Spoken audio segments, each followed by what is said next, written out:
Hello, and welcome back to Doctor Who Review.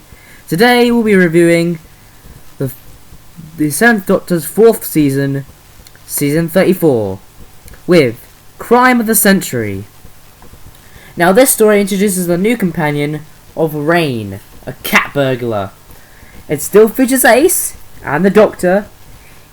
My personal views on this particular adventure is that it's okay. It's not great of a story, to be honest. I mean, it does what it needs to do. It does its job. But there are some aspects of the story which I really don't like. Mainly, I think Raine is just a terrible idea for a companion. I thought Ray would have been better from Delta and the Bannerman, but Raine seems to be fine here, I guess. All in all, Crime of the Century, it's a very good story. But I just don't like the companion of Raine, to be honest. She doesn't fit my companion list of great companions for the 7th Doctor, at least. But the next companion, we'll get to him. He's also good. But Raine, she's alright, I guess. Nah. Not what I was expecting. Next up, we have Animal. Now this is a story that still features the Doctor, Ace, and Raine, who I'm still not warming up to be honest. I wouldn't say she's a bad character or companion, it's just that I don't find the idea of this companion called Raine. She's a cat burglar, and I don't really see the point of her being there, to be honest. It's a good story, Animal. It's a very good story, but like, I just think this story needed more substance, and personally it didn't give me anything like that, unfortunately. If it had given me something like that, then maybe I would warm up to the story a bit more. But because it didn't have anything that I really particularly liked in the story, especially Raine for that matter, I don't think I like her at all. I think she's an awful companion. To me, it just didn't feel like Doctor Who. It felt like an Animal story, which, of course, it was called Animal, but it's just a bad story, to be honest. I don't like this one, sorry. Next up, we have Earth Aid. Now, this one still has the Doctor, Ace, and Raine, and it's Raine's final adventure, thank God. But it also has Ace's false exit. She basically does a Stephen and comes back. All in all, it's a very good story. I actually quite like Earth Aid. I think they go on a spacecraft, I think it was. I can't remember, but the story is the story itself is pretty damn good. All in all, Earth Aid is a very good story. I highly recommend this story to any Doctor Who fan, and I'm so glad that Raine has finally left the TARDIS. I just couldn't gel with her at all, to be honest. I just couldn't. She really annoyed me more than I think any companion could. Even more than Mel did. But Mel softened and got better. Ace is certainly starting to get on my nerves. Well, not yet, but she will. Oh no, a very good story. Next up we have The Harvest. Now this story introduces us to the new companion of Hex. And I love Hex. I think he's brilliant. Better than Raine. Brilliant. So the story, what do I think about The Harvest, the story itself? Well, I think the story itself is good. It is good. But I just don't think the story is there enough. Well, not yet. I think the story just needed itself to gel a bit more. And certainly this story, I think, tried to gel with all the characters in that. But the most standout is obviously the Doctor, Ace, and Hex. They're the best part of this story, basically, and the rest of the season, for that matter. They are just brilliant. A brilliant TARDIS team. One of my favourites from the 7th Doctor Zero. Top notch. All in all, alright. It's really good that they were there in the story, to be honest. Next up, we have Dreamtime. I really like Dreamtime.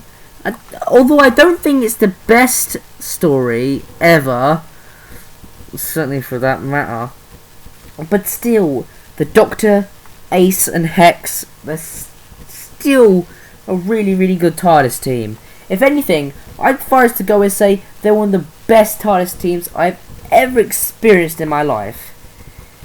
Second, probably to the Doctor. Probably the best second to the Doctor, Tegan and Turlough. That is my overall favourite TARDIS team from the 80s. These three, top notch, excellent, as the Sidemen would say, excellent. Well, no, a very good story, and I really enjoyed the story, to be honest. Dreamtime was certainly a dream, but not a nightmare. Next up, we have Live 34. Now, I think this story is pretty decent. I really like the concept and the whole plot itself of the story. Like you said, which is always the highlight, which is the Doctor, Ace, and Hex are still on top. They're still my favourite TARDIS team.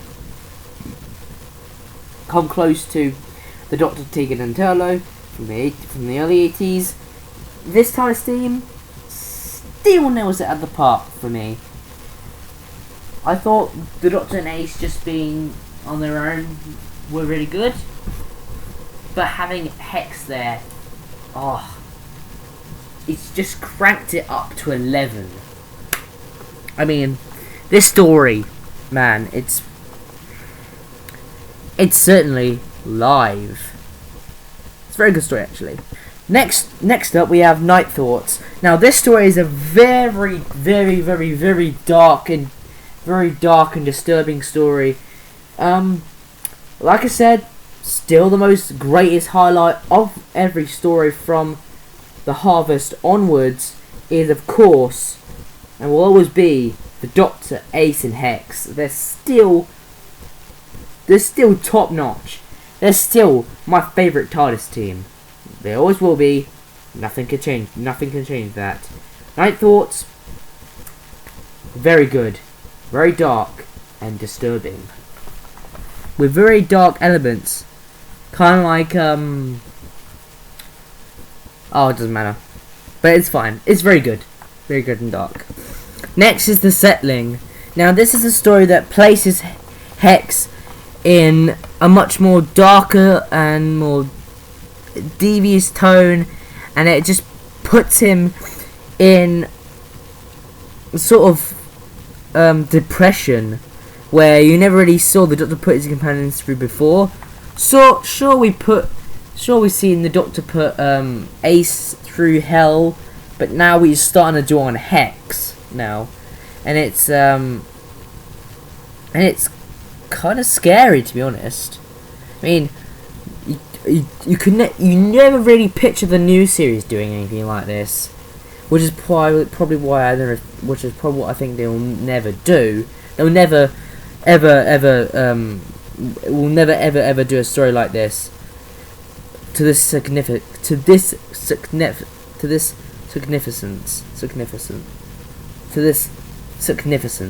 But overall, it's a very, very, very solid story, to be honest. And Hex is still good, and the Doctor and Ace, as brilliant as always. Next, we have No Man's Land. Now, this is another story that puts Ace and Hex in a more dark and devious time for not just the Doctor, but for all the characters in the whole bloody story. Man, this Doctor puts him through hell, and yet they still travel with the Doctor even after this.